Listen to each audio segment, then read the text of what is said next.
Merhaba arkadaşlar, Taman YouTube kanalıma tekrar hoş geldiniz. Bugün sizlerle iki şişle yapılmış kadife iple çok güzel bir battaniye modeli paylaşacağım. İki renkle yapılmış bir model. Ben bu şekilde gri ve pembe kullandım yapımında. Hemen şöyle gösteriyorum. Bakın modelim bu şekilde. Ben küçük bir örnek üzerine anlatmaya çalışacağım sizlere. Sizler 100 ya da 120 ilmek üzerine başlayarak yapabilirsiniz. İlmek sayınızı çift sayılar üzerine kurarak yapmanız gerekiyor. Çift sayılar üzerine yaptığınızda örgünüzde herhangi bir problem olmayacaktır. 5 numara örgü şişi kullandım. Kadife ip kullandım. Hemen şöyle iplerimi göstermek istiyorum. İplerim Himalaya'nın kadife ipleri. Rahatlıkla her yerden bulabilirsiniz. Farklı markalar da kullanabilirsiniz ama bu gerçekten çok güzel böyle puf puf bir ip. Hemen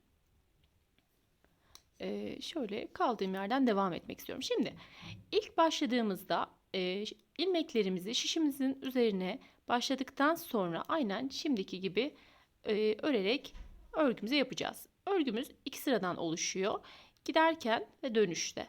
Yani sonrası hep tekrar şeklinde devam ediyor. Ön yüzündeyim şu an örgümün. Diyelim en baştan başlıyoruz. İlmeklerimizi şişimizin üzerine hazırladık. Şimdi ilk başlarken ben normalde örmeden almam gerekiyor. Fakat renk değiştireceğim için ilk ilmeğimi örüyorum bu sıramda. İlk ilmeğimi ördüm. Düz olarak tek başına. Hemen sıradaki iki ilmeğimi birlikte ördüm. Şişimden çıkarmıyorum.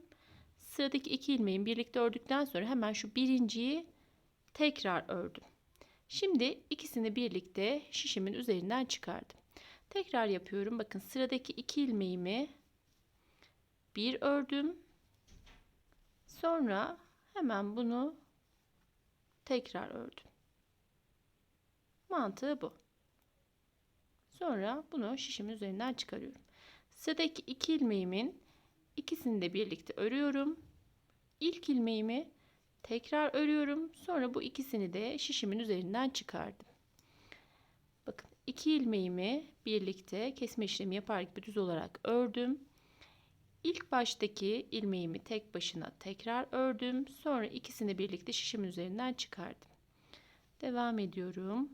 2 ilmeğimi bir ördüm. İlk ilmeğimi düz olarak tekrar ördüm. Sonra ikisini bir şişim üzerinden çıkardım. Sıradaki 2 ilmeğimi bir ördüm. İlk ilmeğimi tekrar ördüm ve şişimin üzerinden çıkardım. 2 ilmeğimi birlikte ördüm. Bunu tek başına olmak üzere bu şekilde tekrar örüp şişim üzerinden çıkardım. Bakın ikisini birlikte örüyorum. Şu ilmeğimi tek başına tekrar ördüm ve şişim üzerinden çıkardım. Sıramın sonuna kadar bu şekilde devam ediyorum.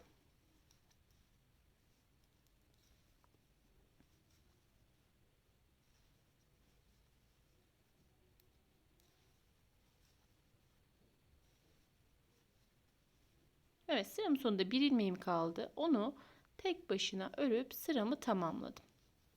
Şimdi örgümün arka yüzünü çevirdim. Şimdi burada ne yapıyoruz arkadaşlar? Örgümüzün arka yüzünde ters olarak öreceğiz. Şimdi bakın ikili ikili duruyor ilmeklerimiz. Yani ikişer ikişer birleşmiş gibi duruyor.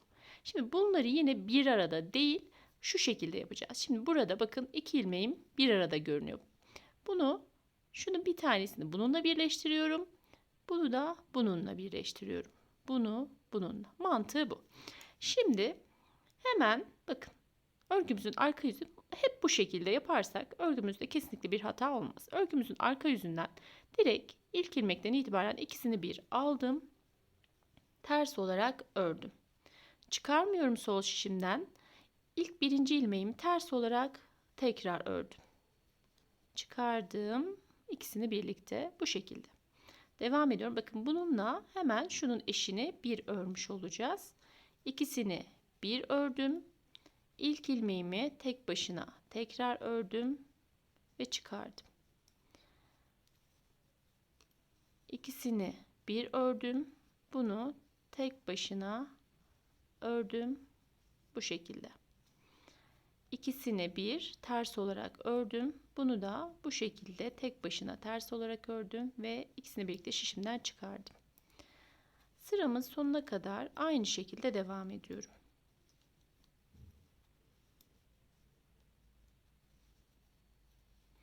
Çok da keyifli bir model arkadaşlar.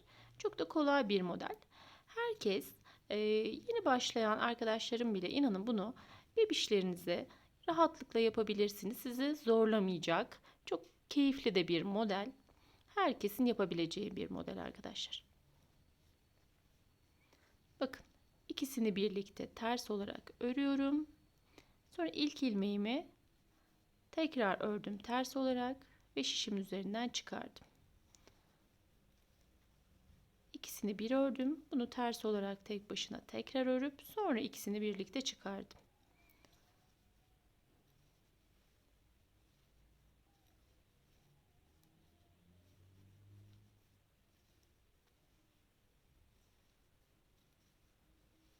Evet. Şimdi örgümün tekrar ön yüzündeyim. Bakın modelimiz ortaya çıktı. Bu şekilde devam ediyor. Hemen burada çok belli durmuyor gibi ama bir üst sırayı gittiğimizde bu modelde oturmuş oluyor arkadaşlar. Hemen birlikte devam edelim. Şimdi pembe ipimi alıyorum tekrar. İlk ilmeğimi düz olarak ördüm. Sıradaki iki ilmeğimi birlikte ördüm. Şişimden çıkarmıyorum. Hemen bunu tek başına düz olarak tekrar ördüm.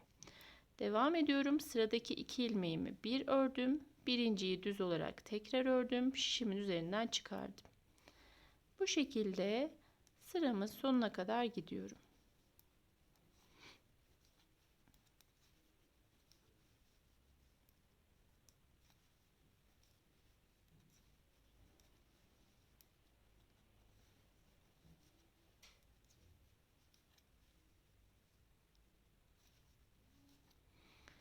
Bundan sonrası hep aynı mantıkla tekrarlayarak ilerleyen bir model.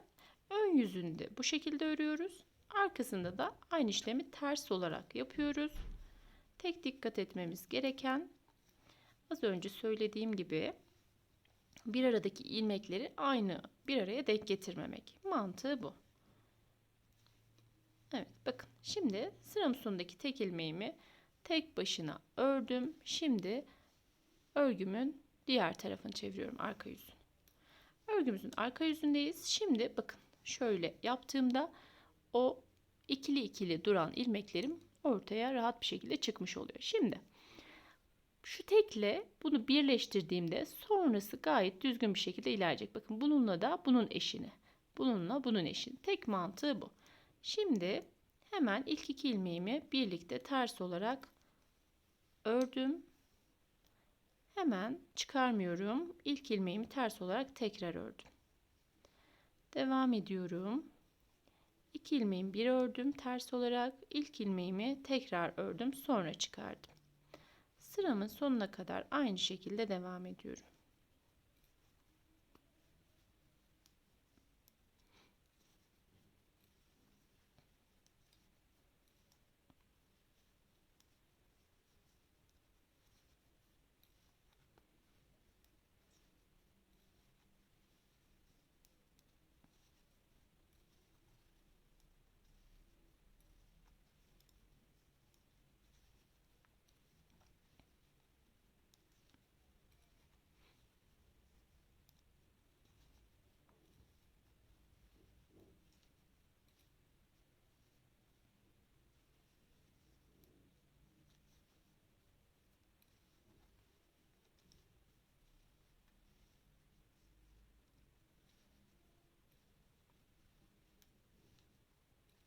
Evet, sıramın sonuna kadar ters olarak örüyorum aynı şekilde.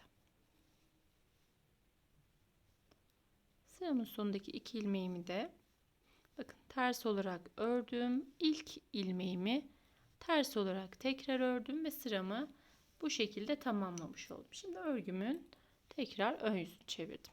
Bakın modelim bu şekilde arkadaşlar. Kesinlikle battaniye yapmak istiyorsanız böyle bir modeli size kesinlikle tavsiye ediyorum. Hem çok güzel hem de böyle iki renkle kendini çok gösterdi diye düşünüyorum. Beni dinlediğiniz için çok teşekkürler. Umarım videomu beğenmişsinizdir. Başka videolarda görüşmek üzere. Hoşça kalın. Kendinize iyi bakın.